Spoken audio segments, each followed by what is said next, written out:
Muy buenos días, queridos oyentes. Hoy es 26 de abril de 2017. Estoy en la técnica Juan Pardo y aquí en Estudio Somos Aguas, como siempre, con Antonio García Trevijano. Buenos días, aunque tristes. Ayer hizo más frío, hoy hace menos frío en Madrid, pero el día tiene tintes sombríos. Invita a no dispersarse y concentrarse en el asunto de que se está tratando. Yo me concentraré en primer lugar en las elecciones francesas. Hoy me encuentro solo, después de esto tengo mucha experiencia. Cuando empecé a tener estos programas de radio, antes de ser televisados, muchos días estuve solo y eso no me preocupa. Es más entretenido, siempre pensé en el oyente y en el espectador.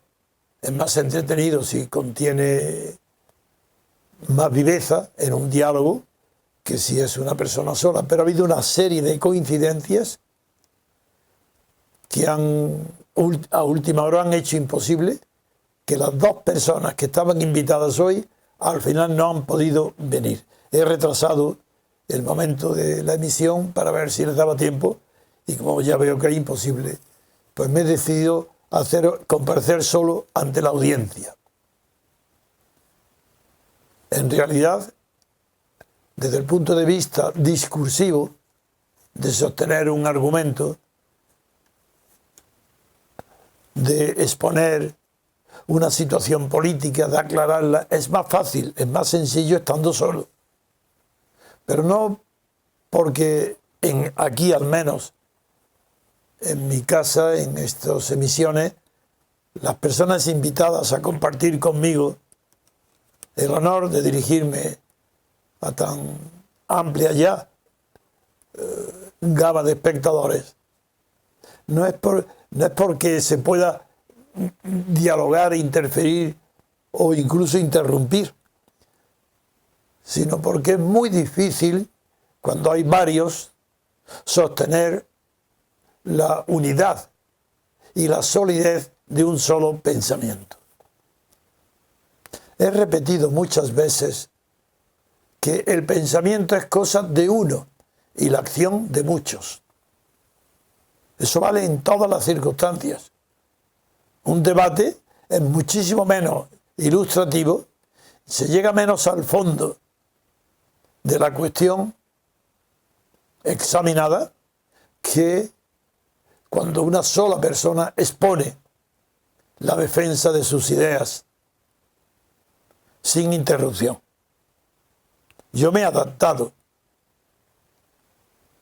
a ser interrumpido por amigos como por ejemplo Dalmacio, que no puede evitar no dejarme terminar una frase, me interrumpe, a mí me hace gracia, le tengo un afecto desde hace tantísimos años que eso jamás me puede molestar, pero me interrumpe muchas veces y me cuesta trabajo, tengo que estar concentrado para volver a tomar el hilo de mi razonamiento o de mi discurso.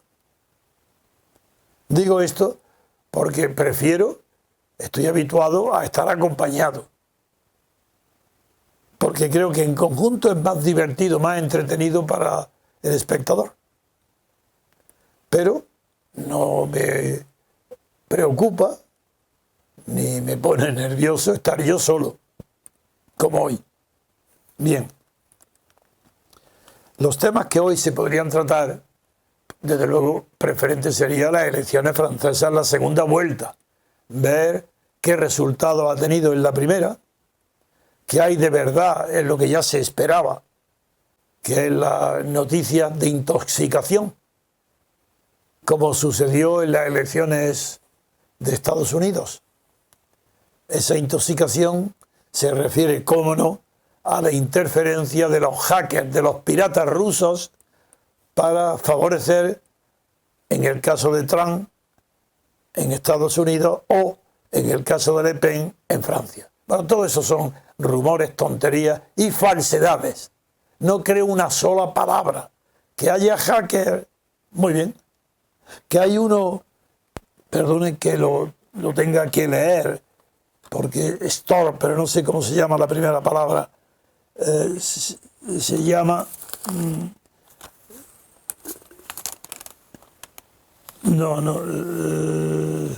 bueno, no me acuerdo.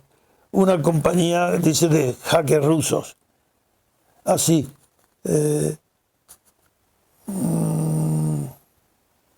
Porque en la primera campaña, en realidad, se le llama candidatos prorrusos a aquellos que quieren distender, normalizar las relaciones de la Unión Europea con Rusia. A eso se les llama los candidatos prorrusos.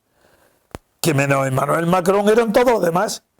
En la pasada primera vuelta, pues no digo Fillon, salvo Macron, es que los tres restantes destacados, Mélenchon y desde luego Le Pen, eran favorables a una normalización de las relaciones con Rusia.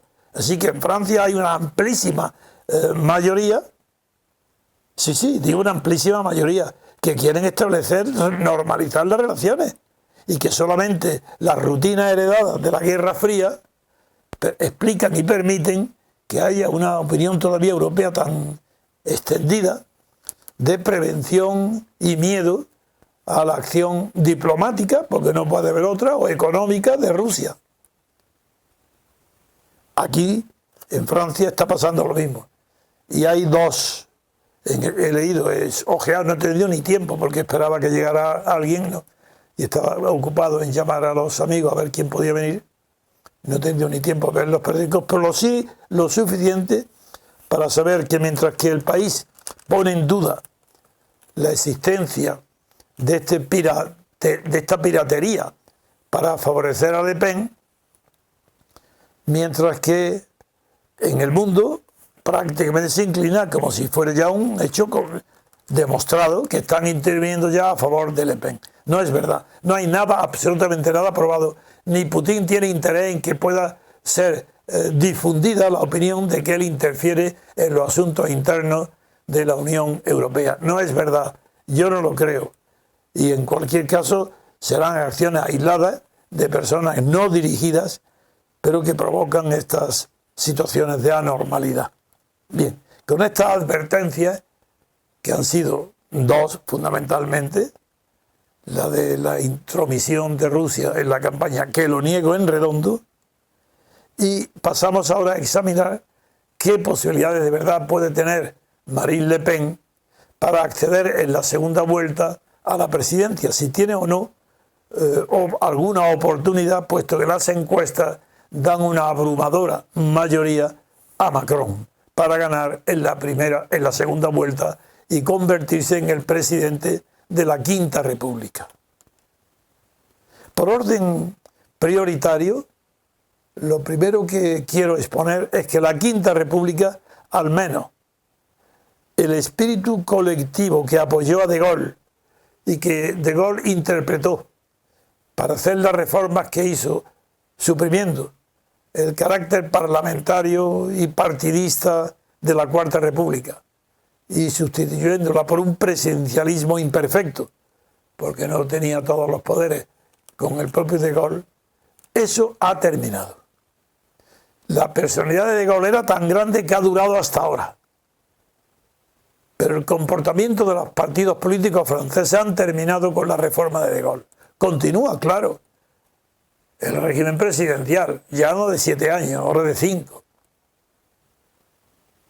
Continúa las instituciones creadas por De Gaulle, pero ya no funcionan de la misma manera, ya son interpretadas de otro modo, hasta el punto que a la segunda vuelta pasa un candidato, Macron, que no tiene partido. Es más, que no tiene doctrina, que aunque ha sido ministro del Hollande, del Partido Socialista, él se declara centrista, ¿cómo no? Y los demás, como ya están, el público, los votantes, no sabe nadie lo que es centro, si es que no es nada, pues tienen que calificarlo ya de neocentrista. Así que ahora Macron se distingue de todos los demás en que no tiene ideología ninguna, ni de derecha ni de izquierda, según dice él mismo. Y ya recordé, y lo vuelvo a repetir, que mucho antes de que naciera Macron, a principios de los años 30, el filósofo del radicalismo francés, Alain, en un formidable y pequeño artículo, yo he leído toda la obra completa de Alain, no es un filósofo profundo, pero es muy, muy sensible a cuestiones que no suelen tratar los filósofos. Por ejemplo, el arte. En arte, en cuestiones de juicios estéticos, Alain es de primera envergadura. Tiene una obra que es llamada Conversaciones en casa de un escultor, que muchas de sus insinuaciones yo las tomé y desarrollé en mi libro de filosofía estética, El ateísmo estético. Pues bien, Alain en el año 30 decía que todo aquel que se pronuncia entonces, figuraros, que no era ni de derechas ni de izquierdas, Alain decía, era la confesión de que no quería decir lo que realmente era, un personaje de derechas. Macron igual, ¿a quién va a engañar? Todos sabemos que es una persona de derechas y bastante conservador. Pero por eso ahora ya no se llama centrista, se le llama neocentrista. Figuraros que neo implica no algo nuevo, porque la palabra neo, unido a neoliberal, o a neosocialista, o a neocentrista, o neomarxista, pues se le quita todo el significado de la palabra que le sigue al prefijo neo. Neo va a significar ya nada ideológico, pero una ideología escondida. Porque lo único que no es ideológico es la ambición de la libertad colectiva, la de todos. Eso no es ideológico, porque es posible. En cambio, todo aquello que toca a la igualdad es forzosamente ideológico. La razón es muy simple, porque la igualdad es inalcanzable. La naturaleza nos hace desiguales. Y eso, claro, porque nos hace desiguales no tenemos por qué aceptarlo. Y la sociedad avanza cuando trata de disminuir las ventajas que proporciona a muchos o a unos pocos la desigualdad natural de su talento, de su fuerza física, de su belleza. Entonces la sociedad política, no la sociedad civil, es otra cuestión. La sociedad política debe seleccionar aquellas ideas que pueden disminuir las diferencias que produce la desigualdad natural. Y esas diferencias, ahí está la ideología. La ideología siempre en el fondo es una manifestación de cómo combatir la desigualdad. Esas son las ideologías. Y como la igualdad es inalcanzable, toda ideología está basada en un error fundamental, que lo que persigue o dice nunca lo va a conseguir. Es una utopía.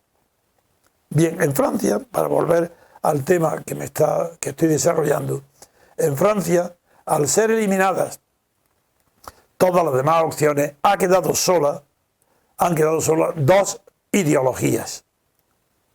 La más evidente, la más hipócrita, es la de Macron. Por eso no tiene un partido, por eso es una improvisación, es una solución artificial que han sacado los europeístas, las fuerzas políticas y económicas de Europa, para sacar de la manga a un nuevo candidato que pudiera enfrentarse al resto de los candidatos. Porque figuraros bien que tanto Mélenchon como Fillon como Le Pen eran partidarios de abrir las relaciones con Rusia. La distensión, lo mismo que propuso Donald Trump, pero mucho más claro. Eso no lo podía tolerar la Unión Europea, responsable, entre otras cosas, de haber agravado las relaciones de la Unión Europea, de los países pertenecientes a la Unión Europea con Rusia. ¿O es que ya se han olvidado que el casus belli, que no llegó a guerra, pero sí al enfrentamiento político claro y económico entre la Unión Europea y Rusia, no fueron los sucesos del Maidan? no fue en Ucrania y no fue, recordáis, la pretensión de la Unión Europea dirigida por Alemania, por la señora Merkel, de impedir que se renovaran los acuerdos comerciales entre Ucrania y Rusia, prometiendo a Ucrania que le ofrecerían una ventaja mayor, haciendo nuevos, no renovando aquellos acuerdos y pactando unas nuevas negociaciones mercantiles con la Unión Europea. ¿No lo recordáis? Ese es el origen del problema actual con Rusia. Es el origen de Crimea. Es el origen de todo el horror y de toda la tensión que se ha acumulado desde entonces. El origen, la culpa fue de Merkel. Y ahora en Francia se ha traducido en que todos los candidatos estaban a favor de Rusia, de distender. De Rusia quiere decir de no considerarla un enemigo, no castigarla por algo de lo que era inocente. Incluso lo de Crimea, la inocencia de Rusia es total. Si no había ninguna constitución en vigor, Crimea estaba abandonada por Kiev, por Ucrania, no había ley internacional ninguna. ¿Y qué hizo Rusia? Dejar que más del 90% de los crimeanos, que junto con la minoría tártara, claro, quería seguir no dependiendo de Rusia, pues se incorporaran a la madre patria que es Rusia, desde los tiempos de la Gran Catalina y de Topolkin, el almirante, y el coronel del ejército, que la zarina lo elevó a la categoría de vicealmirante para que pudiera asegurar la conquista de Sebastopol y de Crimea. Toda esta historia, tan cercana también a la historia de España y a la acción de los españoles, ha sido olvidada, pero no por los rusos, que han apoyado a Putin como nunca. Pues bien, en Francia ha ganado el único candidato artificial, porque no existía antes, fabricado deprisa y corriendo por las fuerzas vivas económicas, por las potencias y por los periódicos que están unidos a ellas, los medios de comunicación, han sacado a Macron para que se imponga, como se era ya de esperar, a los demás. Vuelvo con eso al tema. El tema es qué posibilidades tiene Le Pen. ¿Está ya dicho todo? Según los primeros informes, los primeros titulares de todos los medios de comunicación, es que ya estaba decidido. Que Macron saca una diferencia del 60 al 40. Pues no, señor. No va a sacar esa diferencia. Creo todavía que sí, que Macron va a ganar, pero con una diferencia pequeña. ¿Por qué? ¿En qué me baso? Pues me baso en los datos y en los porcentajes de votos que los franceses han dado en anteriores comicios a los candidatos que hoy han perdido, que han quedado eliminados. Por ejemplo, ¿por qué Mélenchon no ha tomado partido y se abstiene para no pronunciarse a favor de quién? Porque él representa a la izquierda y hay una parte obrera muy conocida y muy localizada en Francia del voto obrero que va tradicionalmente a Le Pen. Pero esta parte de ese voto, una parte importante, esta vez ha ido a Mélenchon. Mélenchon, al dejar abstenerse, sabe de antemano que ese voto vuelve a Le Pen. Si Le Pen va a aumentar considerablemente el número de partidarios que ha tenido en la primera vuelta, los va a aumentar. Y sobre todo va a pescar en la clase obrera, en los partidarios de Mélenchon. Luego, por otra parte, está Fillon. Bueno, pues en Fillon, que es un conservador de verdad, hay otra bolsa de votos que pueden ir perfectamente a Le Pen sin contradecirse. Quiero decir que examinando las actuaciones anteriores en el pasado de los votantes de los republicanos, que son el último residuo de los goyistas, de Sarkozy, en este caso representados por Fillon, y la izquierda tradicional, la procedente del Partido Comunista, representado en este caso por Mélenchon, una parte considerable de sus votos van a ir a Le Pen. ¿Y qué ha hecho Le Pen? De momento una medida inteligentísima, que aunque sea una maniobra, esa maniobra no está al alcance de la percepción de las masas. Y la maniobra es elemental, sencilla, si queréis incluso pueril. Y sin embargo, su eficacia en el momento de emitir el voto va a ser extraordinaria, de momento desconocida. Y es ahí donde hay una posibilidad de sorpresa.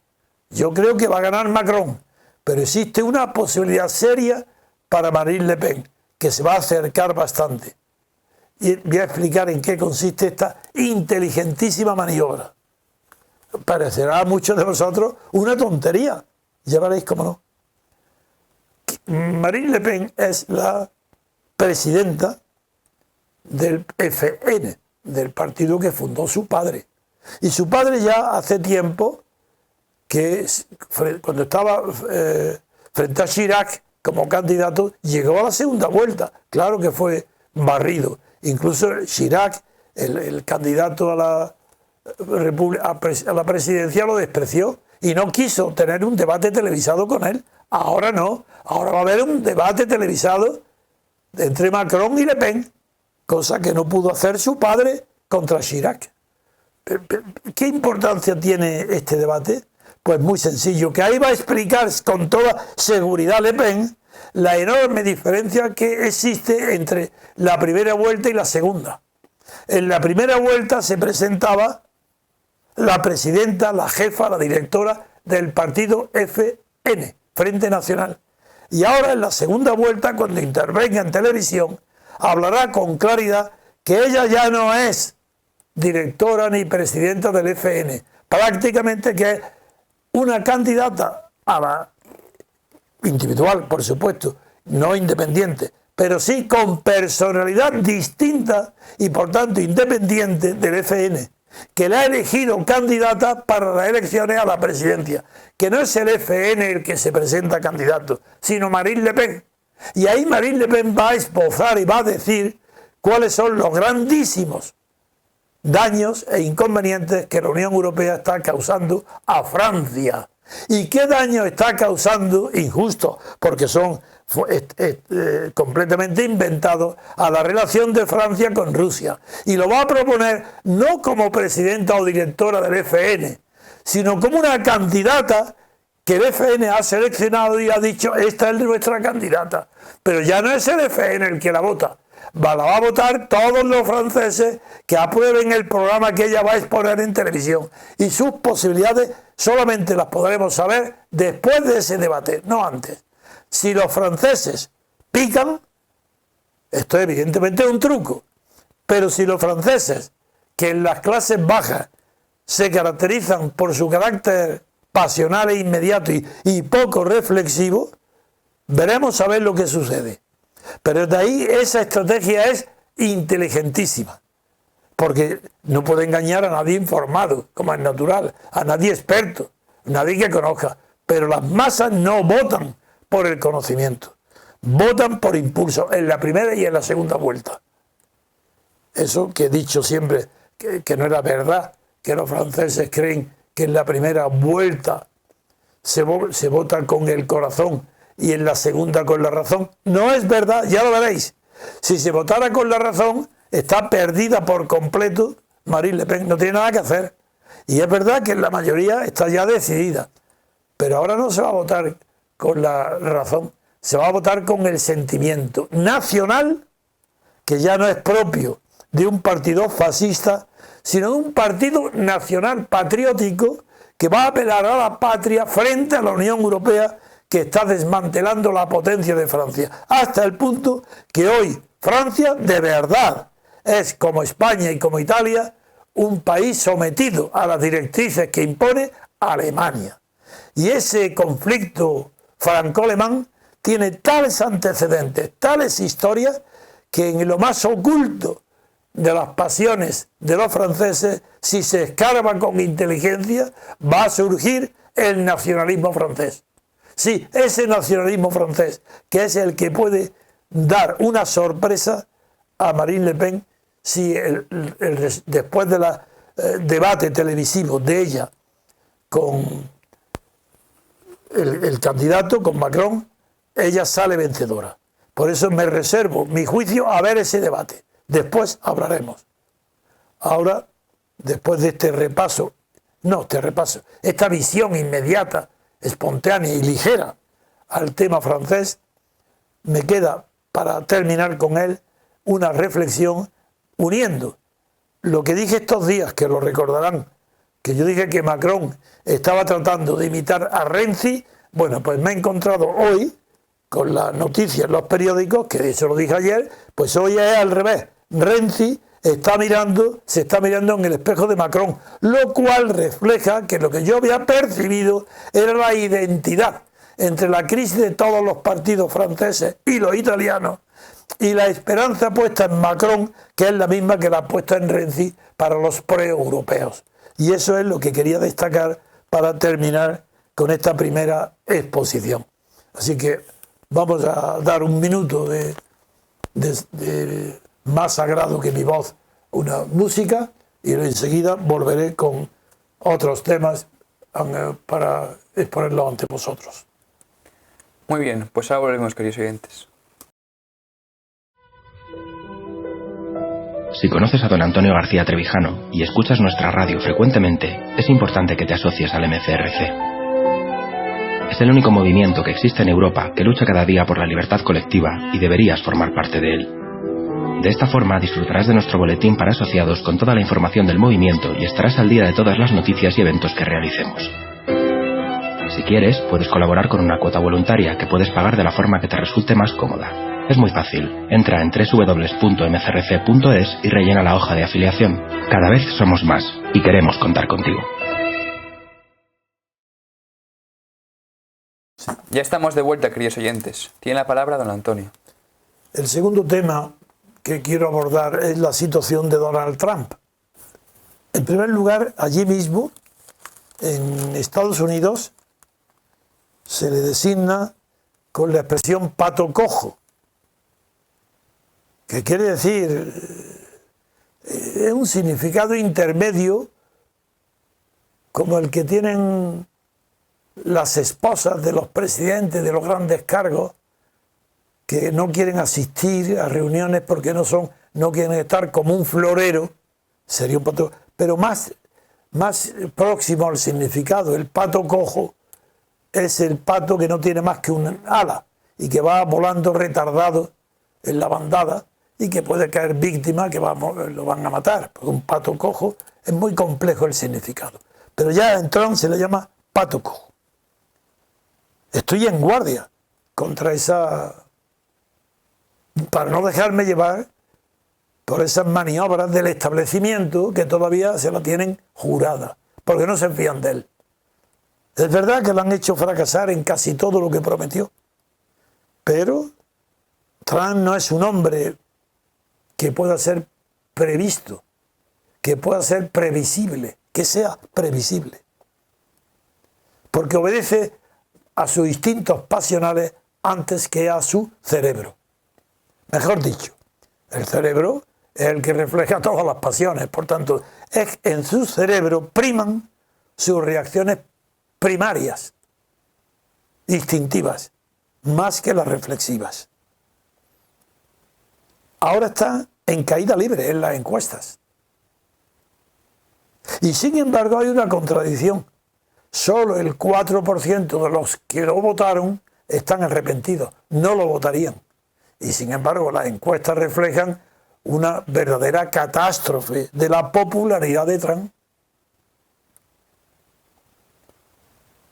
Ahora, las dos medidas, yo voy a destacar una medida, que la había prometido, pero que no lo hacía. Se van a cumplir 100 días de su mandato. Y la verdad que hasta ahora ha fracasado en casi todo lo que ha intentado. ¿Os recordáis el problema de la inmigración?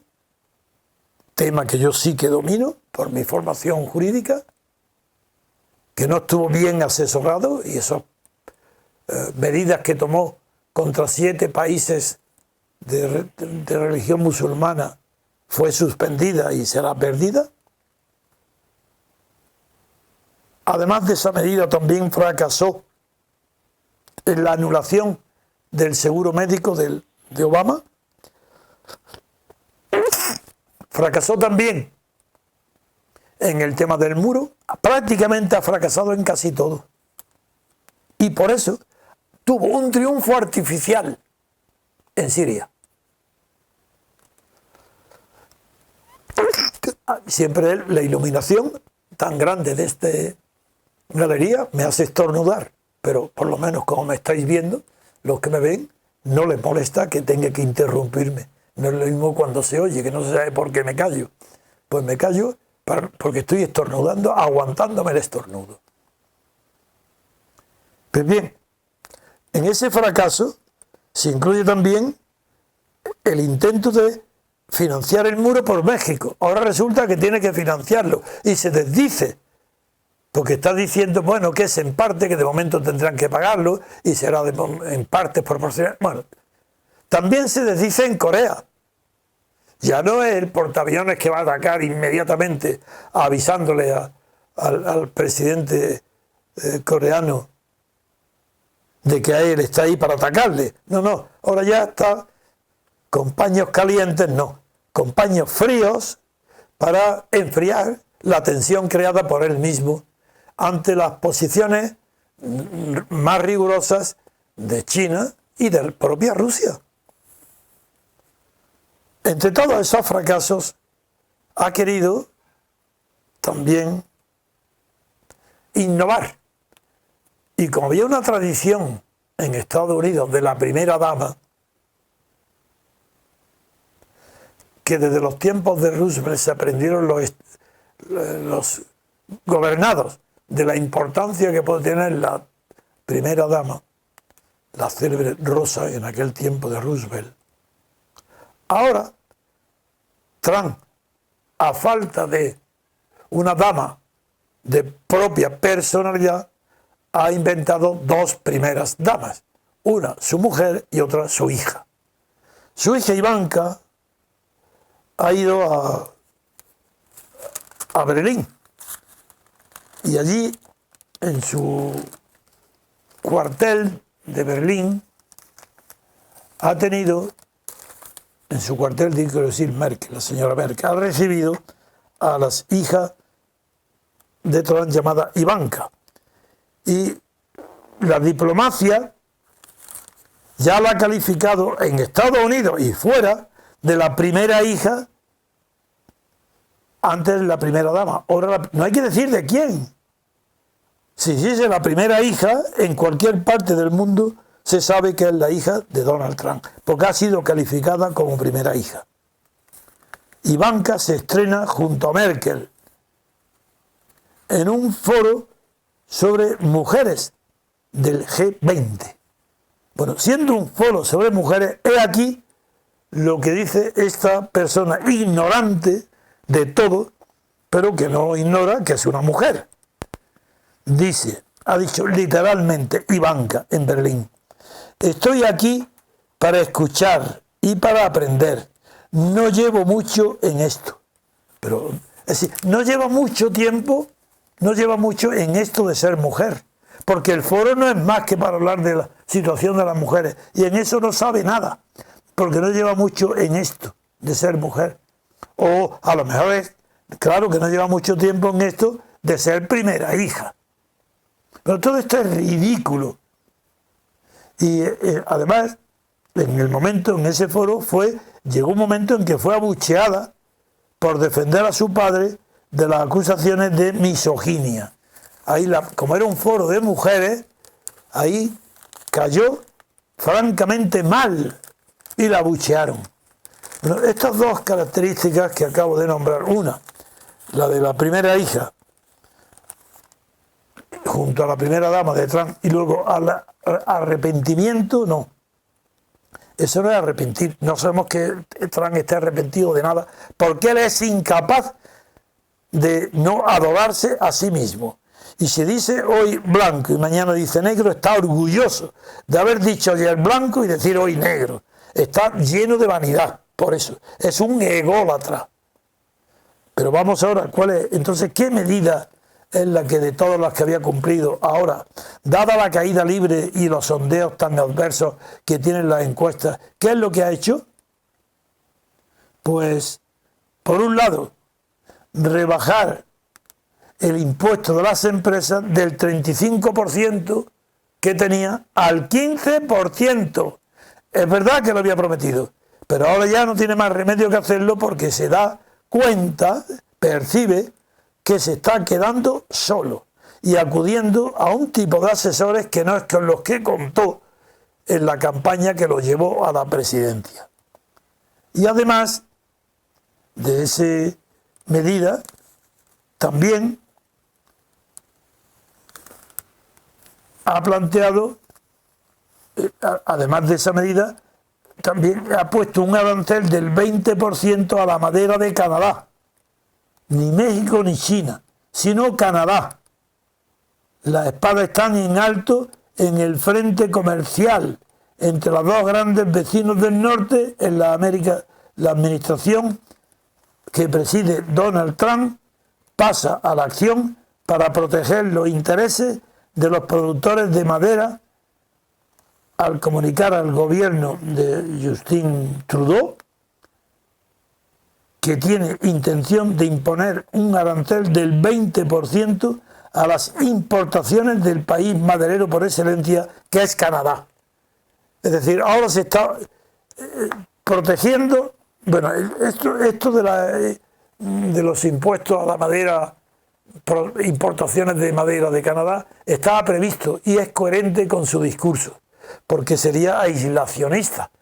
No sería la globalización, sino al contrario, el retraimiento a la defensa de los intereses nacionales de Estados Unidos. Y también la fuerte reducción del impuesto de sociedades desde el 35 al 15 también formaba parte de su campaña presidencial. Ahí ha sido coherente y creo que esto le va a dar una mayor consistencia en la opinión pública de Estados Unidos. Con estas dos medidas, como no he tenido tiempo tampoco de preparar, cuando yo hablo de preparar quiere decir leer los titulares de prensa, es que no he tenido tiempo, porque hasta la última hora he estado buscando quién puede acompañarme como antilocutor. Vamos a hacer otro minuto musical y ya pasaré a un tema más libre. Muy bien, pues ahora volvemos, queridos oyentes.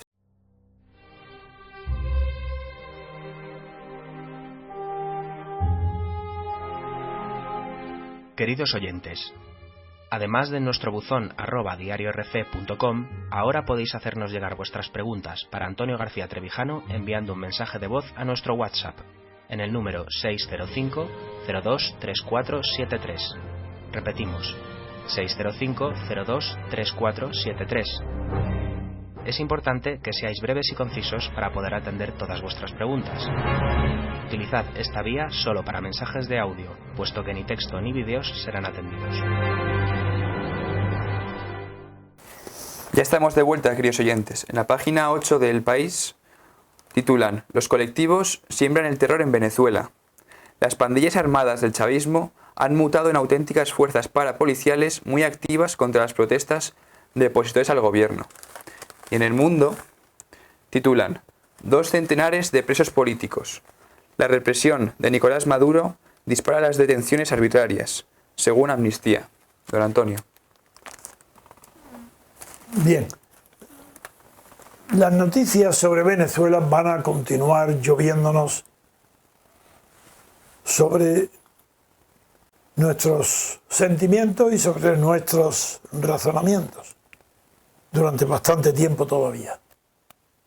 Recordaréis que desde hace mucho tiempo yo vengo denunciando que la oposición al régimen chavista, a Maduro, la oposición de los partidos de oposición no estaban actuando ni con arreglo a unas estrategias inteligentes ni con arreglo a unas tácticas de solidaridad y de unidad.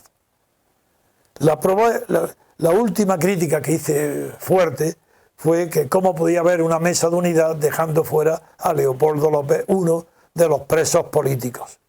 Eso quiere decir que no hay unidad. Tengo tanta experiencia que cuando a mí me metieron en la cárcel, todos los demás partidos de la oposición que yo coordinaba, presidía, ni uno se movió para pedir mi liberación. Al contrario, el PSOE, Felipe González, se movió en Europa para que no hicieran nada por mí, mintiéndoles, diciendo que lo hacía en nombre mío, que yo le había pedido permanecer en la cárcel, porque eso venía bien para la oposición. Conozco también el tema, no por mi experiencia personal, sino porque esas costumbres en toda la historia y en todos los países es la misma. No hay una oposición verdadera, sino hay una verdadera unidad de poder en la oposición alrededor de un proyecto claro, distinto y diferente del proyecto del gobierno. En Venezuela no lo hay. Por eso yo no apoyo nunca, no he apoyado nunca ni un solo día a la oposición a Maduro. Porque no saben lo que hacen. Porque van al desastre como tal oposición. Porque quieren, ¿qué es lo que quieren? Elecciones. Vosotros figuráis en pleno periodo, aunque fuera a terminar del franquismo, el error que cometió Gil Robles y Ruiz Jiménez. Ellos representaban la democracia cristiana. El ala derecha uno, el ala izquierda otro. Bien, pidieron elecciones, antes que libertades, antes que nadie, pidieron elecciones. Cuando llegaron las elecciones, tanto Gil Robles como Ruiz Jiménez no sacaron ni un solo diputado. A eso conduce la falta de inteligencia política. De Gil Robles y de Ruiz Jiménez lo demostraron por la falta de inteligencia política en el combate contra el franquismo. ¿Y por qué? ¿Por qué? Como personas inteligentes, como eran Ruiz Jiménez y Gil Robles, para otros menesteres, como abogados, como profesores de universidad, no eran unos palurdos, no eran tan torpes. ¿Por qué son tan torpes en la política? Porque no son libres de pensar a causa de sus sentimientos. Sus sentimientos van por delante de sus razones. Mejor dicho, sus sentimientos dictan las razones. Se equivocan por ello. ¿Y cuál era el sentimiento dominante en Ruiz Jiménez y Gil Robles? Antes de morir Franco, y ya cuando muere Franco no digamos. El sentimiento religioso, eran demócratas cristianos. Ese sentimiento religioso le impidió ver que los votantes de la democracia cristiana en Italia y en el mundo entero eran los mismos votantes del franquismo. Era Franco el que representaba los intereses de Roma católica, del Vaticano, de la Iglesia católica. ¿Cómo iban a tener votos contra el franquismo? Era imposible. Ahí su sentimiento religioso le impidió ver lo que todos los demás veíamos. Yo lo dije, no ahora, dije entonces que la democracia cristiana en España no tenía sentido alguno porque Franco era su representante político. Franco, sí, el defensor de la Iglesia Católica. Bueno, ¿de qué sirve este razonamiento aplicado a Venezuela? Lo mismo que están pidiendo elecciones antes de la libertad. Si desde Chávez no hay libertad política, si con Maduro no hay libertad política y Maduro sigue en el poder, el peor de los errores, el peor pecado capital será pedir elecciones, porque van a ser barridos. No solo por los partidarios del chavismo, que tienen todos los resortes para ganar, sino que incluso en la oposición, en los partidos de oposición estarán divididos. Y divididos no podrán vencer al chavismo que aparece unido. Están perdidos. ¿Y cómo es posible que personas de tantísima experiencia como Capriles, pero por qué? Porque no comprendieron nunca, no son personas inteligentes, no son personas observadores por sí mismos, son líderes políticos donde la ambición de ser alguien o algo en su país es superior a su inteligencia. Ellos no se dan cuenta que pedir elecciones es suicida, que eso no conduce a nada, porque supongamos que ganan las elecciones. Es que van a tener esa fuerza para ganar, cosa muy difícil, pero nos pongamos en la mejor hipótesis, que los partidos de oposición en Venezuela ganan las oposiciones. Ganan las elecciones, las ganan y tienen que formar gobierno. y tener mayoría en las cámaras, ¿y qué? Y en el poder electoral, y en la Constitución. ¿Y qué hacen? No pueden ganar con una fuerza tan aplastante para poder modificar las instituciones. Luego tienen que pactar con los vencidos, con el chavismo, para obtener mayorías cualificadas para reformar. Tendrían que convocar una nueva constitución. Eso es imposible. Van derechos al fracaso. ¿De qué vale ganar unas elecciones si va a fracasar enseguida a manos del chavismo? No, eso es una falta de inteligencia. Y es que no hay nadie en Venezuela que no se dé cuenta de esta evidencia, teniendo sobre todo, como tiene la posibilidad de estudiar qué pasó con el franquismo en España. ¿Por qué no triunfó la democracia? ¿Por qué en las instituciones españolas actuales? ¿Por qué la monarquía no pudo sustituir a Franco? ¿No pudo ser una alternativa a Franco? Pues porque la monarquía designó Franco. Porque Juan Carlos fue hijo adoptivo de Franco. ¿Cómo va esa monarquía a corregir los gravísimos fundamentos dictatoriales del franquismo? Lo que ha hecho era facilísimo. Bajo Franco, sobre todo en la última época, gobernaba una oligarquía franquista, la que estaba representada en su Consejo de Ministros, en el Parlamento, en los tribunales.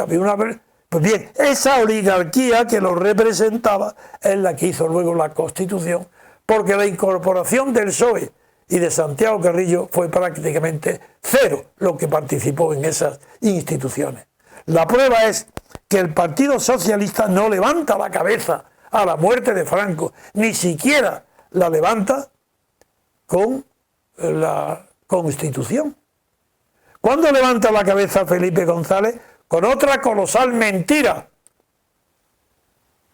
El 23 de febrero, Tejero, el golpe de Estado. Sin el golpe frustrado de Tejero, Felipe González no hubiera alcanzado jamás la mayoría para gobernar, como pasó, como reacción a Tejero y la unánime propaganda de toda la prensa, todos los medios de comunicación, de que el rey Juan Carlos había salvado y Felipe González había salvado la llamada democracia española, cuando era el rey Juan Carlos el que preparó y dio el golpe de Estado de armada contra las libertades pocas existentes en España después de Franco. Sí, fue el rey Juan Carlos el que preparó. Y si la opinión de Venezuela conociera estos hechos, no haría las tonterías que está haciendo. Porque el triunfo de Felipe González y del que viene luego Zapatero a proponeros locura a vosotros ahí, esos inexpertos, personas inútiles, sin conocimientos ninguno de política, esos deben estar ahí su poder a que Felipe González triunfó como alternativa al vacío de poder que se produce cuando fracasa el golpe de Estado de Tejero, que no estaba previsto por Juan Carlos. Juan Carlos había previsto el golpe de Estado de Armada, pero el Tejero, el guardia civil, el que asalta el Parlamento y pone a todos de rodillas con una pistolita, da el golpe cuando se entera que el golpe de Estado militar preparado por Juan Carlos, de acuerdo con el general Armada, va a formar un gobierno donde entrarán como ministros Felipe González y otros socialistas, junto con algunos miembros del Partido Comunista, que entonces era Tamames, por ejemplo, o Solé Turá, el catalán. Cuando se entera de esto, es cuando Tejero se subleva y dice: yo no expongo, que formaba parte del golpe de Estado de Armada, pero se subleva Tejero y dice: yo no me expongo mi vida para que vengan ahora socialistas y comunistas a formar parte del gobierno. Y él se adelanta para reventar el golpe de Estado preparado por Juan Carlos, a ver si se entera de una vez la oposición venezolana, que está haciendo el ridículo y continuará haciéndolo. Menos mal que en Venezuela hay un hombre inteligente, por lo menos hay uno inteligente. Ese hombre es un diputado de la oposición que ha tenido que exiliarse a Florida porque Maduro lo ha calificado de terrorista. Y está en Florida, huido, exiliado. Este hombre se llama Franceschi, Alberto Franceschi. Y he tenido la inmensa suerte de que me han mandado mis seguidores, no me acuerdo ahora quién, dentro del MCRC, han captado primero un vídeo, en cuyo vídeo vi a este hombre con un aplomo, una oratoria tranquila, suave, lenta, pero muy profunda y muy eficaz, hablar de mí. Y donde dijo lo mejor que se puede decir de un pensador político. Y donde me puso como ejemplo de cómo combatir a una dictadura o a un régimen autoritario. Cómo conseguir la unidad de la oposición, como hice yo con la Junta Democrática. Me pone de ejemplo y yo estaba orgulloso de haber visto cómo un diputado, al que no conozco, no he hablado nunca con él, pero conocía tan perfectamente mi doctrina sobre la democracia y sobre la república, que incluso empleó términos que me hicieron sonreír por graciosos, elocuentes y expresivos. Por ejemplo, digo yo, el señor Trevijano defiende la república, no como republicano, él dice que no es republicano, que él es repúblico. Dice, yo también soy repúblico. Y explicó la diferencia de este modo tan gracioso. Dice, un republicano es aquel que está en eso, haciendo la expresión con la mano, en eso. Mientras que un repúblico es eso, que es de manera tan sencilla y tan filosófica, porque es de una profundidad enorme esa frase. Explicó la diferencia entre ser republicano, que es pasivo, que es lo que yo digo, es un pasivo, que está en la república como pudiera estar en la monarquía. Y la prueba es que en España se llama Esquerra Republicana, o se dicen republicanos, Podemos, o el Partido Comunista, cuando están en eso que es la monarquía. Y viven de la monarquía. Pues esos son republicanos ¿de qué? Mentira. Son republicanos apoyando y siendo monárquicos. De verdad apoyan a la monarquía. Bien, estaba yo muy satisfecho de haber tenido este conocimiento por el vídeo de un hombre tan singular y tan distinto de todos los partidos venezolanos del interior. Cuando recibo la noticia, me llaman de MCRC, de que está en ese momento ha dedicado una hora este diputado Francesco en otro vídeo donde habla de mí. Lo he puesto después y me he quedado más emocionado. Es decir, que una persona en Miami esté hablando de mí con más veracidad, no por los adjetivos, sino porque ha conocido mi obra, mejor que todos los españoles, quiero decir, los medios de comunicación españoles. Esos me silencian. Y este hombre, sin él quererlo ni proponérselo, está dando las razones por las cuales me silencian. Me silencian porque yo fui protagonista, el número 1 contra Franco. Y fui difamado por el PSOE para apartarme de la escena.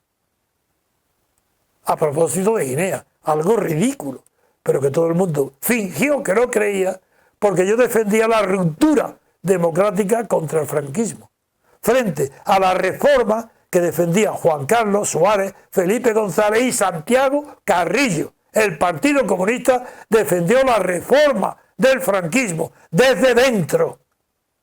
Esa barbaridad que choca contra los más mínimos niveles de inteligencia política, esa barbaridad es la que ha visto con claridad este diputado venezolano, que se llama Franceschi. Y ayer, en el vídeo de ayer, emocionante, para mí desde luego, y no saben cómo, la gratitud que le guardaré toda la vida por haber escuchado las palabras que ha pronunciado sobre mí, pues está dando en la misma lección en Venezuela que yo di aquí, después de Franco.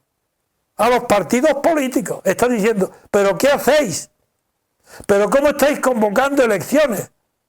Si ese no es el tema, ahí no va a llegar la libertad nunca. No, ahí tenéis que provocar una ruptura previa. Y dijo la frase que ayer pronunció, porque lo oí yo, dijo, no hay ningún régimen autoritario que no termine mediante una insurrección. Perfecto, lo suscribo al 100%. Y yo lo he descrito en mis libros y en mis conferencias de una manera más culta. Pero la palabra es la misma, insurrección. Yo digo que la ruptura democrática es una insurrección pacífica, pero es una insurrección que rompe con lo anterior. Entonces, los partidos políticos que están en la oposición a Maduro en Venezuela no están rompiendo, no hay ninguna propuesta para romper con el sistema chavista, sino para participar mediante elecciones en él. Están cometiendo el mismo error que Gil Robles y Ruiz Jiménez en España con la democracia cristiana. Este hombre no. Franceschi es el único que se ha dado cuenta del error de todos los partidos políticos. Estáis entregando, apoyando, legitimando, avalando al chavismo. Si participáis en unas elecciones convocadas por el chavismo. Pero si no se puede reformar nada desde dentro. Cuando él llama insurrección, yo estoy explicando a los españoles que es imposible reformar un régimen de poder desde dentro, que hay que hacerlo desde fuera. A eso él le llama insurrección. Yo lo llamaba ruptura democrática. Y él está persiguiendo desde Florida la ruptura democrática del chavismo en Venezuela. ¿Sabe? Porque le he mandado, yo no lo conozco, no he hablado con él, pero le he mandado un mensaje de que he oído su vídeo. Está emocionado. Y en esa emoción ha dicho que hará todo lo posible, que qué sueño sería viajar a España para conocerme. Pero ahí ha añadido cosas importantísimas. Por ejemplo, decir que el señor García Trevijano, como él pronuncia, no dice Trevijano, dice Trevijano, es la figura intelectual o pensador más importante de España de los siglos XX y XXI. Que España, luego me habla, después de mí, añade a Bueno. Dice, personas como Trevijano o Bueno ponen la cultura española a un nivel de sabiduría extraordinaria, pero están silenciados. Bueno todavía, como era su dimensión es más universitaria que política, pues tiene más nombre. Pero con mi dimensión pública es más política que intelectual o filosófica, estoy prohibido. Las palabras de este hombre emocionan, no por ser una alabanza muy grande de mi persona y mi obra y de mis libros, sino que al situarme a ese nivel, nombrándome de ser la persona más deslumbrante, dijo, España está lleno, es el país más culto, pero dijo, pero la España no es la de los partidos políticos, ni la de Rajoy, no los nombró, esa no es la España, esa es una España decadente, esos no valen nada. La España real, la que está representada de verdad, es la que representa el señor García Trevijano. Esas son palabras literales, que represento yo a España mucho más que todos ellos, más que el régimen político actual. Naturalmente, que quiero no agradecerle, estoy agradeciendo, haciéndole en nombre de todo español culto y honesto, estoy dándole las gracias a Franceschi por tener el valor.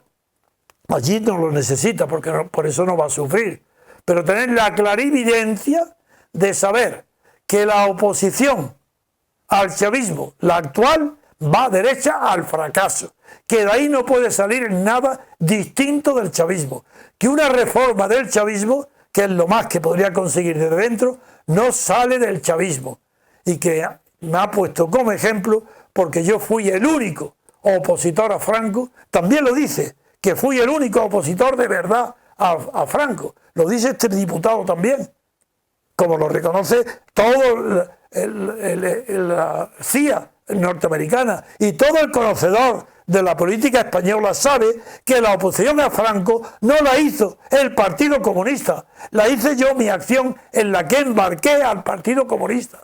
Y cuando me difaman, se acaba la oposición, ya no hay oposición, ya no hay más que carrera en pelo a ver quién tenía cargos en el Estado o en las autonomías.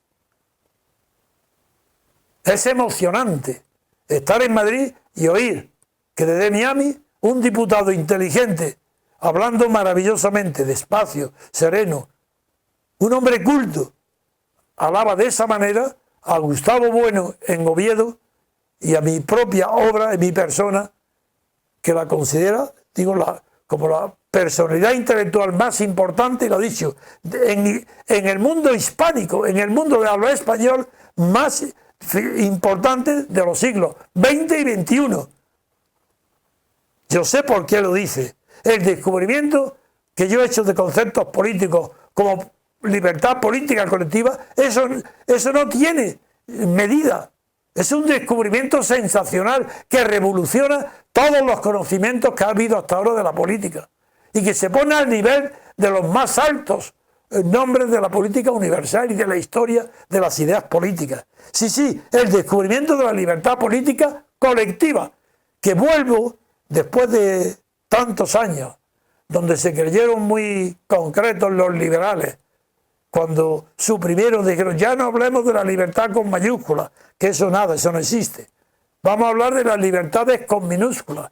Desde ese momento se acabó el concepto siquiera deseable de la libertad con mayúsculas. Y lo que he descubierto yo es que he dado contenido a esa libertad con mayúsculas. Porque las libertades con minúsculas son derechos individuales. Eso está hace mucho tiempo que está descubierto. Y eso no tiene autor, eso es una consecuencia de los derechos. Las revoluciones políticas de verdad que ha habido en el mundo nunca han estado basadas en los derechos individuales. Se han basado, como en Estados Unidos, en el nacimiento de Estados Unidos, en la libertad política colectiva. Y en España y en Europa, en la continental, nunca ha existido un movimiento que defienda la libertad política colectiva. Por eso en España será pionera, de momento ya lo somos, en el pensamiento. El descubrimiento de la libertad política colectiva será para siempre un descubrimiento del pensamiento español. Lo quieran o no lo quieran estas personas que están haciendo tanto daño a la libertad como a la cultura española. Gracias, amigos de Venezuela. Gracias al pueblo venezolano, porque para terminar hoy tengo que decir que las manifestaciones que hoy y ayer y antes de ayer se mantienen en todo Caracas y en el pueblo venezolano no son debidas a la acción de los partidos opositores a Maduro. Ojo, cuidado, que eso lo vi claro ayer cuando expuso Gustavo, nuestro representante en Ecuador y portavoz del MCRC en Ecuador, explicó con tantísima claridad cómo los partidos se apuntan de manera oportunista, pero no dirigen ese movimiento. Quisieran dirigirlo. Ese movimiento es espontáneo. Pues eso está bien, porque eso es como la Junta Democrática en España, cuando yo la dirigí. Fueron movimientos populares. Por eso pude en 15 días, cuando salí de la cárcel, organizar aquellas imponentes manifestaciones en toda España. En 15 días. Y las convoqué en contra de la voluntad de todos los partidos clandestinos, que al final, cuando vieron que ya era inevitable, se sumaron a mi convocatoria. Gracias, amigos venezolanos, os ayudaremos ahora más que nunca, porque figuraros la alegría que implicaría para España que un movimiento de liberación, de insurrección, como debe ser en Venezuela contra el chavismo, triunfara. Gracias, entre otras cosas, a la inspiración que he podido promover en este diputado Franceschi y en los demás y en el pueblo, de haber podido inspirarles a ese movimiento insurreccional que es el único que puede acabar con el chavismo. Gracias amigos y hasta mañana. Muy bien, queridos oyentes, hasta mañana.